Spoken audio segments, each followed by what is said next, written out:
Kadapa MP సీటుకు వివేక సతీమణి సౌభాగ్యమ్మ పేరును పరిశీలిస్తున్న టీడీపీ అధిష్టానం ఎన్నికల అంశంగా మారిన వివేక దారుణ హత్య ప్రజాకోర్టులోనైనా నిందితులకు శిక్ష పడాలని సునీత ఆకాంక్ష. ఈసారి ఎన్నికల్లో జగన్కు ఓటేయొద్దని ఇప్పటికే విజ్ఞప్తి. కడప ఎంపీ సీటుకి వివేక సతీమణట సౌభాగ్యమట పేరును పరిశీలిస్తున్న టీడీపీ అధిష్టానం. ఇది విచిత్రంగా ఉంది. అసలు ఏం టీడీపీలో ఎప్పుడు జాయిన్ అయింది? తెలుగుదేశం పార్టీకి ఈ వివేకానందరెడ్డి గారి భార్యకి ఏం సంబంధం? అంటే జాయిన్ అయ్యి ఉంటే సంబంధం ఉంటుంది. అసలు ఆమె టీడీపీలో సభ్యత్వం లేదు, టీడీపీ కండవ కప్పుకోలే, టీడీపీ అభ్యర్థి కాదు, టీడీపీ కార్యకర్త కాదు, నాయకురాలు కాదు, ఏది కాకుండా అధిష్టానం పరిశీలిస్తుంది.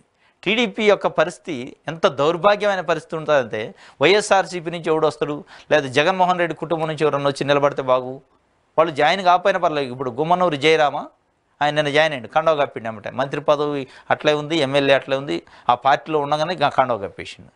ఇంకా గమ్మత్తుగా కొంతమంది అయితే అసలు పార్టీలో జాయిన్ కాకముందే పారసాద లాంటి వ్యక్తులు వైఎస్ఆర్సీపీ ఎమ్మెల్యేలు టీడీపీ జాబితాలో సీటుకి పేరున్నాయండి.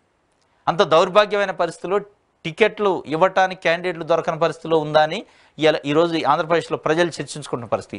కడప ఎంపీ సీటు గెలుస్తుందా వాడదా పక్కన పెట్టండి. తెలుగుదేశం పార్టీకి ఫౌండేషన్ నుంచి ఉన్న వ్యక్తులు ఉండరు, అక్కడ నాయకులు ఉండరు, కార్యకర్తలు ఉండరు. వాళ్ళని వదిలిపెట్టి వివేకానందరెడ్డి భార్య జాయిన్ కావాలని ఆమె గురించి ఆలోచిస్తామంటే ఎంత దౌర్భాగ్యమైన పరిస్థితి, ఎంత దిగజాడు పరిస్థితిలో ఉందో అర్థం చేసుకోవచ్చు.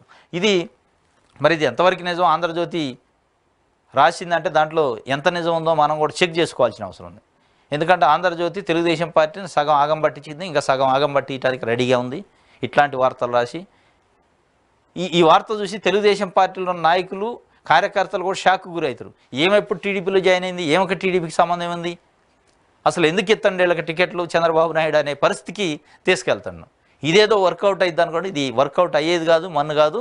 వీళ్ళని ఆగం చేయటం తప్ప వివేకానందరెడ్డి గారి ఫ్యామిలీని, వాళ్ళ భార్యని, కూతుర్ని ప్రజల్లో పలసన చేసే కార్యక్రమం ఇటు ఆంధ్రజ్యోతి కానీ ఈనాడు కానీ చంద్రబాబు నాయుడు చేస్తాడు.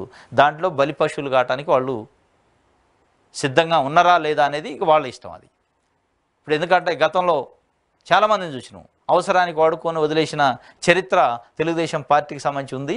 మళ్ళీ ఇప్పటి వీళ్ళని బయటికి తీసుకొచ్చారు.